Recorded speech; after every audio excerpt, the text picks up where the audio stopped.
Have you ever really thought about how we can track something moving at thousands of miles per hour, totally invisible to our eyes, through pitch black darkness and thick clouds?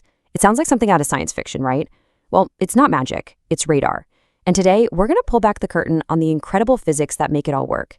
So let's get right to the big question for today. How in the world does a radar system not just detect a speeding jet, but actually lock onto it and follow its every single move with pinpoint accuracy from miles and miles away?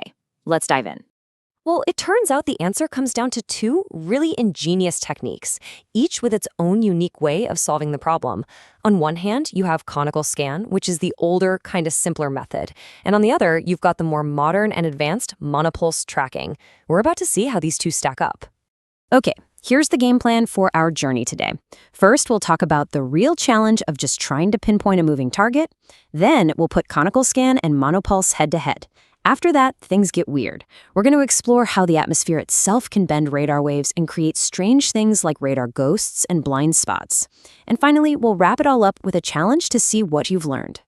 All right, let's get right to the core of it. What is the fundamental problem that every single tracking radar has to overcome? You see, here's the thing. Just getting a single ping back from an object out there, that's the easy part. The real challenge, the true engineering marvel, is tracking its angle continuously. Knowing exactly where it is and where it's going from 1 second to the next, that takes a non-stop stream of incredibly precise adjustments.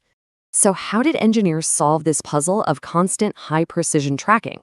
Well, let's take a look at the two main solutions they came up with. This is a perfect way to see the two approaches. On the left, with Conical Scan, the radar beam is actually spinning around in a little cone shape.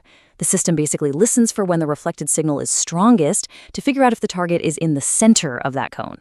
Now, Monopulse on the right is way more advanced. It sends out several beams at the exact same time and compares the return signals instantly.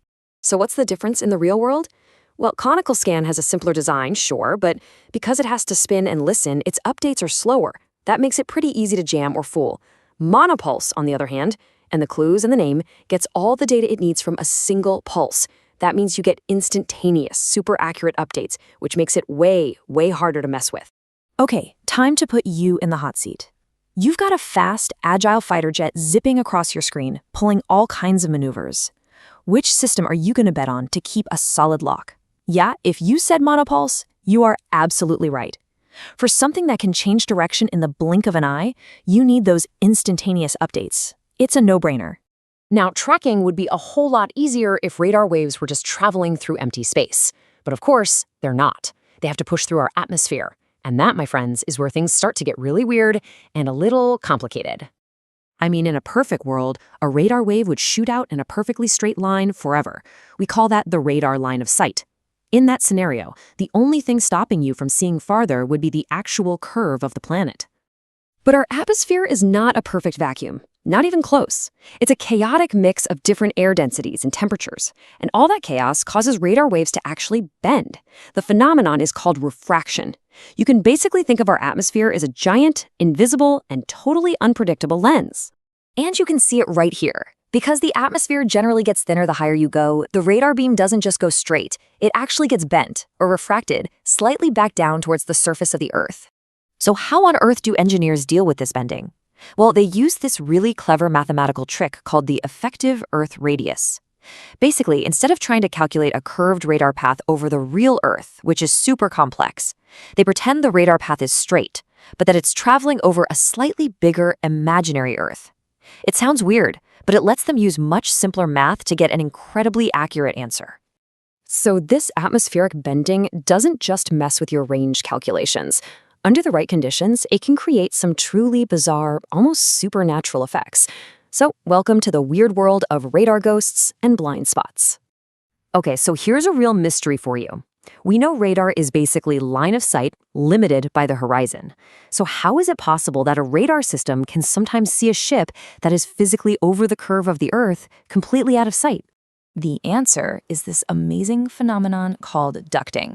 What happens is, under just the right weather conditions, usually a layer of warm air sitting on top of cooler air, the atmosphere forms a kind of duct. It acts just like a natural fiber optic cable, trapping the radar energy inside and forcing it to follow the Earth's curve.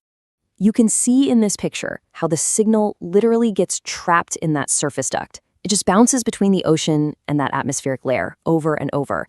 This creates a natural waveguide that can pipe the signal for hundreds of miles beyond the normal horizon. And that's how you get those ghost detections. But ducting isn't the atmosphere's only trick. Especially when you're tracking something flying low over the water, the radar signal can actually take two different paths to get to the target. There's the direct shot, and then there's another path that bounces off the surface of the sea first. So, what happens when those two separate signals arrive at the target? Well, it all comes down to how their waves line up. If they arrive in phase, they add together and you get an even stronger signal. But, and this is the dangerous part, if they arrive out of phase, they can completely cancel each other out, creating a total radar blind spot. And the result of all this interference is this weird, finger-like pattern of what we call lobes and nulls. You end up with these zones of really strong coverage right next to zones of complete and total blindness. For anyone operating a radar, understanding this pattern isn't just theory. It can literally be a matter of life and death. Okay, we have covered some serious ground, from tracking systems to some truly wild atmospheric effects. So let's wrap it all up with one last real-world challenge that radar operators face all the time. Picture this. You've got a solid track on a target, but then a massive rainstorm rolls in right between you and it. To keep that lock and punch through the rain, should you use a higher radar frequency or a lower one? Go on, have a think about it. If you guessed a lower frequency, you got it. See, things like rain, snow, and fog cause what's called attenuation. They literally absorb and scatter the radar's energy. And this effect gets much, much worse as you go up to higher frequencies. So if you need to see through a storm, low and slow is the way to go. You know, from the intense cat and mouse game of tracking a fighter jet to the almost magical ability of seeing over the horizon, the physics of radar is just an amazing testament to human cleverness. If you love deep dives into the science and engineering that really shape our modern world, make sure you subscribe. Thanks for coming along on this one.